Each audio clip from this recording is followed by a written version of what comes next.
क्या आपने कभी सोचा है कि राम, लक्ष्मण, भरत के बारे में तो हम बहुत कुछ जानते हैं, लेकिन उनके चौथे भाई शत्रुघ्न का परिवार कहाँ खो गया? अगर आप भी यही सोच रहे हैं, तो आज हम आपको बताएंगे शत्रुघ्न और उनके वंश की रोचक कहानी। वाल्मीकि रामायण और तुलसीदास की रामचरितमानस में शत्रुघ्न के बच्चों का विस्तृत विवरण नहीं मिलता, लेकिन कुछ पुराणों और लोक कथाओं में उनके दो पुत्रों का उल्लेख किया गया है। श्री राम के वनवास के बाद जब वे अयोध्या लौटे, तब चारों भाइयों को अलग अलग क्षेत्रों का शासन सौंपा गया। शत्रुघ्न को मधुपुर और विदिशा का राज्य प्राप्त हुआ, जिसे उन्होंने अपने परिश्रम से एक समृद्ध राज्य में बदला।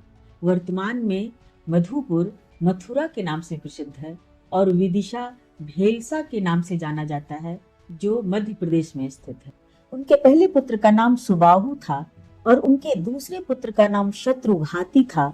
शत्रुघ्न ने अपने राज्य को अपने दोनों पुत्रों सुबाहु और शत्रुघाती के बीच बांट दिया।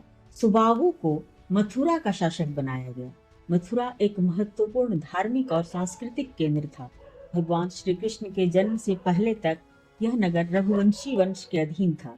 सुबाहु के शासन में यह क्षेत्र व्यापार और शिक्षा का केंद्र बना रहा। शत्रुघाती को विदिशा का शासन सौंपा गया। विदिशा व्यापार का बड़ा केंद्र था और आगे चलकर मौर्य और गुप्त वंशों के शासन में भी प्रसिद्ध बना।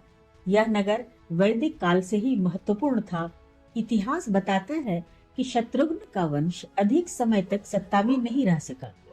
कुछ समय बाद भीमरथ यादव ने मथुरा में रघुवंशियों को पराजित कर दिया। इसके बाद मथुरा यादवों के नियंत्रण में आ गई और आगे चलकर यह भगवान कृष्ण का जन्म स्थान बना। शत्रुघाती का वंश कुछ पीढ़ियों तक शासन करता रहा, लेकिन बाद में मौर्य और गुप्त साम्राज्य के अधीन आ गया। विदिशा का बौद्ध धर्म और शिक्षा के केंद्र के रूप में विकास हुआ। कुछ इतिहासकारों का मानना है कि रघुवंशी वंश के कुछ लोग छोटे छोटे राज्यों में बस गए। कुछ लोग दक्षिण भारत और अन्य क्षेत्रों में चले गए और वहां के राजवंशों में विलीन हो गए। वहीं यादवों और अन्य राजवंशों के प्रभाव से उनकी सत्ता समाप्त हो गई। इसके बाद शत्रुघ्न के वंशजों का कोई ठोस प्रमाण इतिहास में नहीं मिलता। भीमरथ यादव का उदय यादव वंश के प्रभाव को दर्शाता है, जो आगे चलकर महाभारत काल में भगवान श्री कृष्ण से भी जुड़ता है।